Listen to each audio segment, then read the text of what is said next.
संसार को बनाने की बात कही, सुखदेव जी ने मंगलाचरण किया और तब परीक्षित के इन प्रश्नों का उत्तर दिया। सुखदेव जी कहते हैं, परीक्षित ध्यान से सुनो। भगवान ने संसार को बनाने के लिए एक दिन मन में विचार किया कि सृष्टि की रचना करनी चाहिए, और सृष्टि की रचना का मन में विचार बना कि भगवान एक दिन क्षीर सागर में विराजमान थे। इस संसार में कुछ भी नहीं, केवल जल ही जल था और मात्र भगवान नारायण थे। एक दिन संसार को बनाने की इच्छा से श्री नारायण भगवान ने संसार के विस्तार करने की इच्छा से अपने नाभि से कमल को जन्म दिया। इस संसार में भगवान ने यदि सबसे पहले किसी वस्तु को बनाया तो वो कमल है। जैसे ही कमल को जन्म दिया, इसलिए भगवान के प्रत्येक अंग को कमल की उपमा दी जाती है, क्योंकि भगवान का पूरा श्रीअंग कमल से ही बना है। इसलिए भगवान के शरीर की सारे अंग की तुलना कमल से दी। नयनारविंद, मुखारविंद, हस्तारविंद, बदनारविंद, मुखारविंद, सब अरविंद है, सब कमल है।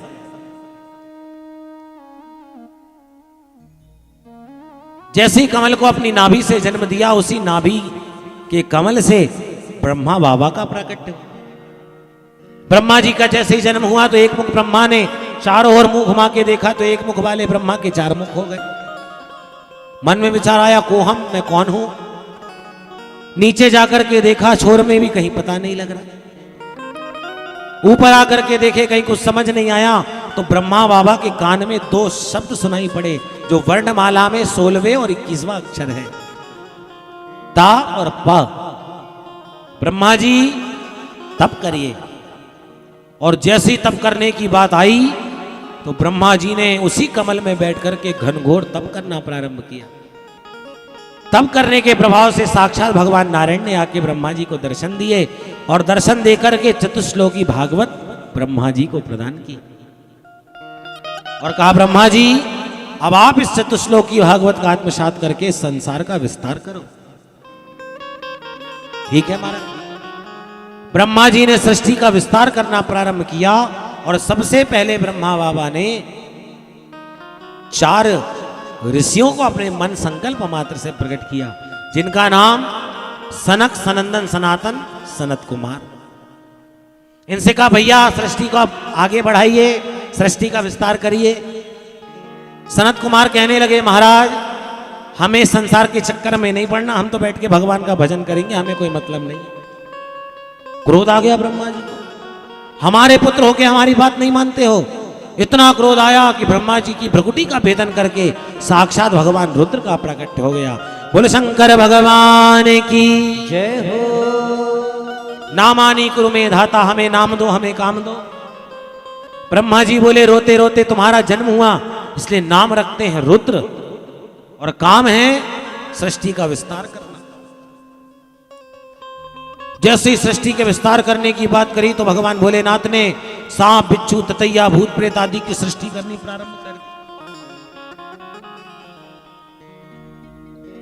ऐसी सृष्टि करी महाराज, यस्यास्ते द्राट द्राट द्रुत द्रुत ममलम टम टम टम टम टम डुमसम डमसम डुहि डुहि चिकितम पोकपकम भुवनालयम यस्यांते विप्रकांते सकल भवतो पातुनो चंद्र जूड़ा। रावण ने वर्णन किया, ऐसी सृष्टि का निर्माण भोले बाबा ने किया। भूत प्रेत, सांप, बिच्छू, ततैया सब प्रकट पैदा कर दी। ब्रह्मा बाबा आकर के बोले, सृष्टि कैसी चल रही है? बोले बहुत बढ़िया। आकर के देखे तो क्या देख रहा है, भूत प्रेतों की सृष्टि हो गई। हाथ जोड़ के कहने लगे, बस महाराज ऐसी ऐसी सृष्टि हमें नहीं करवानी। यदि ऐसी सृष्टि होती रही तो सृष्टि का विस्तार नहीं, अभी तो सृष्टि का नाश हो जाएगा महाराज। आप बैठ के भजन करो। इसलिए हमारे शास्त्र में हर किसी को अलग अलग वस्तु का काम दिया। ब्रह्मा जी को बनाने का काम दिया तो विष्णु को पालन का काम दिया, तो भोलेनाथ को संग्रहण का काम दिया। रोक दिया भगवान भोलेनाथ को सृष्टि करने से और धीरे धीरे अब मानसिक सृष्टि का विस्तार करके भगवान ब्रह्मा ने अपने मानसिक सृष्टि से 10 ऋषियों को जन्म दिया।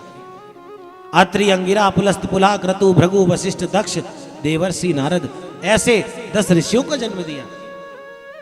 अपनी वाणी से परम सुंदरी कन्या सरस्वती को जन्म दिया। अपनी छाया से कर्दम ऋषि को जन्म दिया। ये सब भगवान की, ब्रह्मा जी की संकल्प सृष्टि है। जन्म तो देते जा रहे हैं पर कहीं भी सृष्टि का विस्तार होते नजर नहीं आ रहा। कैसे सृष्टि का विस्तार हो, तब ब्रह्मा जी ने अपने वामांग से कन्या और दक्षिणांग से पुरुष को जन्म दिया, जिनका नाम मनु और शत्रुपा पड़ा। इन्हीं से ही मैथुन सृष्टि का विस्तार हुआ। पर जैसे ही मनु और शत्रुपा सृष्टि का विस्तार करने लगे कि एक हिरण्याक्ष नाम का दैत्य पृथ्वी को ही रसातल में उठा के ले गए। देवते दौड़ा दौड़े मनु शत्रुपा आए, कहते महाराज हम सृष्टि करना चाहते हैं, पर एक हिरण्याक्ष नाम के दैत्य ने पृथ्वी को ही उठा के ले गया, क्या करें। ब्रह्मा जी को अचानक भगवान का ब्रह्मा जी ने ध्यान किया।